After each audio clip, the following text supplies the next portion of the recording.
Stroke আসলে সবচেয়ে বিধ্বংসী এবং ভীতিকর ব্যাধিগুলির মধ্যে একটি। মানসিকভাবে যারা স্ট্রোকের শিকার হয়েছেন তারা প্রায়ই কিছু ধরনের বিষণ্ণতার সম্মুখীন হন। কখনো কখনো তারা মনে করতে পারে যে তারা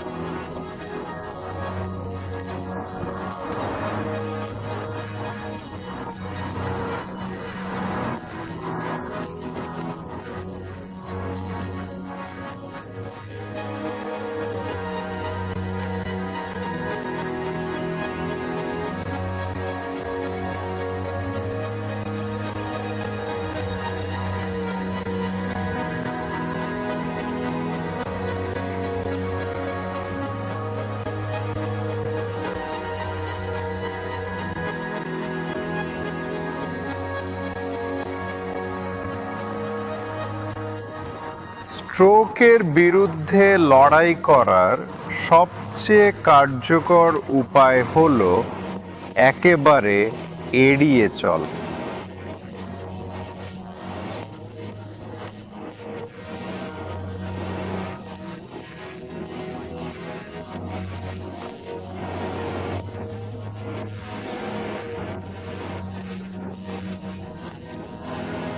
রক্ত মস্তিষ্কের ভিতরে বা মস্তিষ্কের চারপাশে প্রবেশ করে এবং বেশিরভাগ মানুষ বুঝতে পারে না যে সমস্যাটি কত বড় এবং স্ট্রোক হওয়ার এবং স্ট্রোক থেকে মারা যাওয়ার বা অক্ষম হয়ে থাকার সম্ভাবনা কতটা বাস্তব। মাফ করবেন, দুর্ভাগ্যবশত আমার বাবা ৫৬ বছর বয়সে স্ট্রোকের কারণে মারা গিয়েছিলেন এবং তিনি সম্পূর্ণ সুস্থ ব্যক্তি ছিলেন। তিনি তখন মেডিকেল স্কুলের সহযোগী অধ্যাপক ছিলেন।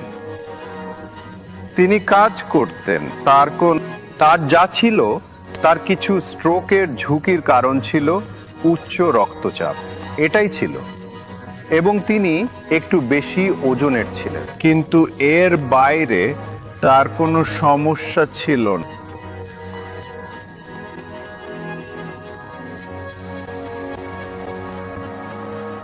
স্ট্রোকের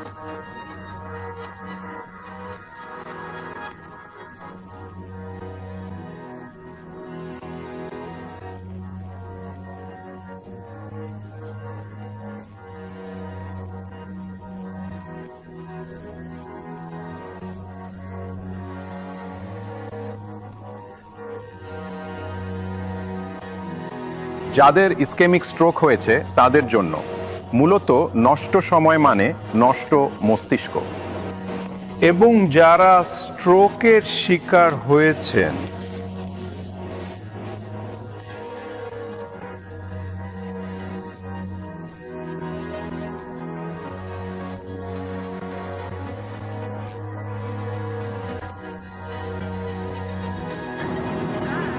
আমাদের গবেষণায় এখন পর্যন্ত যা দেখিয়েছে তা হলো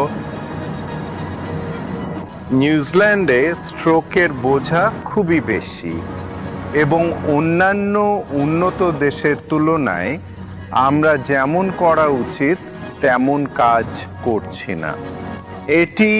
আমি মনে করি এটি স্ট্রোককে অপরিহার্য, অচিকিৎসাযোগ্য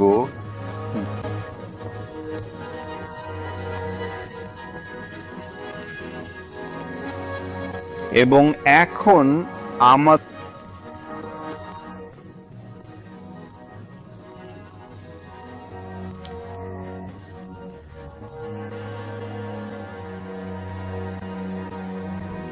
আমরা তীব্র পর্যায় থেকে শুরু করে স্ট্রোকের অনেক বছর পর পর্যন্ত গবেষণা করি। আগে মনে করা হতো যে সমস্ত পুনরুদ্ধারের সম্ভাবনা প্রথম ৩ মাসে, তারপর ৬ মাসে, তারপর ১২ মাসে ছিল। আমরা এখন জানি যে লোকেরা আসলে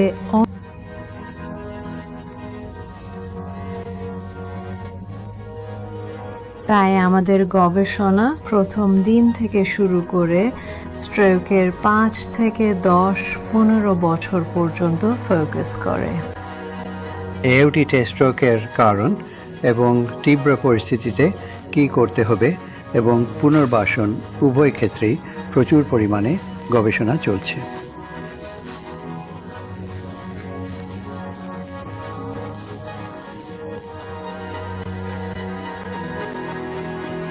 81 সালে যখন এটি করা হয়েছিল এটি ছিল একটি বিশ্ব প্রথম এবং এটি এখনও স্ট্রোকের ঘটনার উপর চূড়ান্ত গবেষণা হিসাবে বিবেচিত হয়। ভ্যালেরি ফাগান এবং ক্যাথ ম্যাকফারসনের মতো লোকের